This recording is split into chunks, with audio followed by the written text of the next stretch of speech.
Akhirnya masyarakat semakin melek, teman-teman. Ketika kita memberikan protes-protes tentang penyimpangan akidah dan lain sebagainya, terlebih orang-orang yang memberikan puja dan pujinya kepada orang kafir terkhusus. Ya Allah. Dari dulu ya, teman-teman. Dari dulu ormas ini, ormas yang seperti ini nih, yang banyak sekali oknum-oknumnya menyimpang dari ajaran Islam, joget-jogetan dengan biduan. Saya sampai tidak tahu mau komentar apa. Nyawer-nyawer biduan, ngadain konser-konser dangdut, nyawer juga kepada biduan, teman-teman. Dan tidak berhenti sampai di situ. Tidak berhenti sampai di situ. Dukun mereka kawal, gufron mereka kawal. GP Ansor Banser katanya. Bansor GP Ansor atau bagaimana itu. Pemimpinnya menjadi menteri agama yang seharusnya kita tunduk dan patuh kepada dia, teman-teman. Mengikuti setiap instruksinya, sami'na wa ta'na kepada dia. Tetapi apa kebijakan-kebijakannya? Miris. Ketika ada seorang kafir datang ke Indonesia, tokoh orang kafir, teman-teman, sampai-sampai dia menyurati kepada ya Kominfo. Untuk apa? Untuk membuat azan hanya sekedar running text saja. Agar apa? Agar kegiatan khutbah, ceramah atau apalah itu yang dilakukan oleh paus berjalan lancar tanpa gangguan azan. Tanpa gangguan azan. Dulu dia sempat menyatakan bahwa gonggongan anjing sama dengan suara azan, mengganggu. Ketika kita protes, dia tidak salah, teman-teman. Enggak, dia selalu benar. Ya, begitulah Indonesia sekarang. Kalau kita melihat sesuatu seperti ini, ya kita hanya bisa ngelus dada dan menasehati serta mengingatkan mereka. Dan sekarang bukan hanya peringatan, tetapi apa? Todongan. Coba kita baca seperti apa gugatan atau teriakan dari umat Islam yang meminta orang ini turun dari jabatannya. Coba kita simak.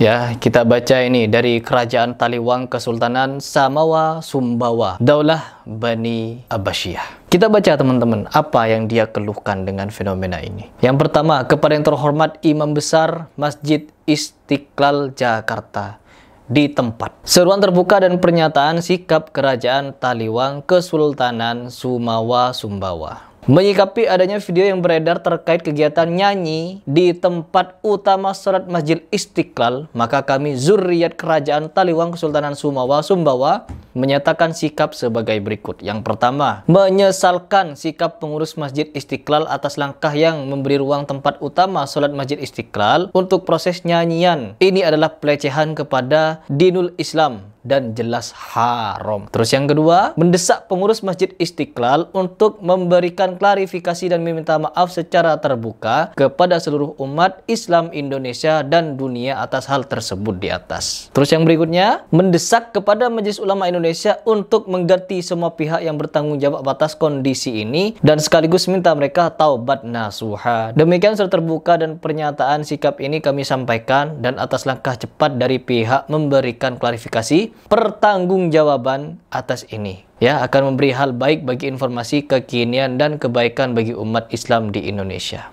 Kalau kita menyaksikan bersama kegiatan-kegiatan tersebut, pasti atas persetujuan dari Menteri Agama. Apa yang dilakukan oleh Imam Masjid Istiqlal ketika nyanyi-nyanyian itu, ya, membacakan Injil di dalamnya atau apalah itu. Berdirilah seorang ahli Taurat untuk mencoba Yesus, katanya, "Guru, apa yang harus kuperbuat untuk memperoleh hidup yang kekal?"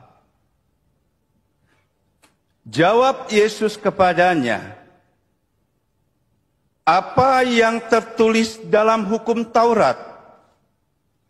Apa yang kau baca di sana?" Saya tidak menyimak dengan jelas, teman-teman. Saya tidak mengikuti karena apa? Sakit hati saya. Melihat fenomena-fenomena mereka cium-cium tangan kepada paus itu sudah membuat saya sedih. Umat Islam harus begitu ngalap-ngalap berkah. Kan mereka itu ketika cium-cium tangan, alasan mereka adalah ngalap berkah. Ada di antara mereka yang ngalap berkah kepada Buddha. Ya, berlutut mereka lalu dikecer pakai air. Apa itu namanya? Apa itu namanya?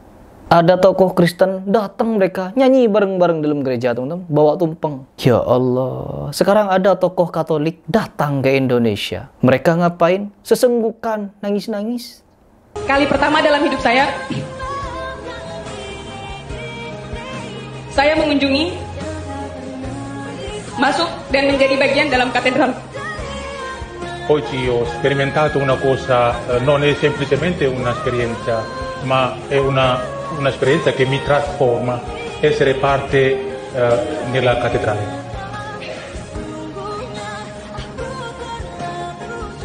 Bagian dalam katedral sebuah gereja yang disucikan umat Katolik. Ajaibnya, tepat di depan saya berdiri pula masjid tempat saya biasanya beribadah.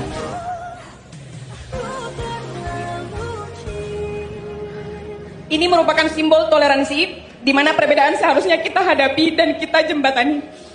Mau dibawa kemana agama ini? Menghormati, menghargai, itu boleh. Yang tidak boleh adalah mengagung-agungkan mereka. Cium tangan kepada mereka, itu sudah merendahkan marwah Islam. Apakah tidak sadar sampai di situ? Nggak bakal sadar, teman-teman. Karena jangankan kepada orang Katolik seperti ini, orang Buddha saja beribadah kepada Tuhannya yang bukan Tuhan kita. Mereka support dengan pijat-pijatan, teman-teman. Menteri agama kita kan pemimpin banser. Bansernya seperti itu. Apakah tidak ada nasihat? Apakah tidak ada nasihat, Bapak? Kita seperti ini bukan kita benci, Bapak.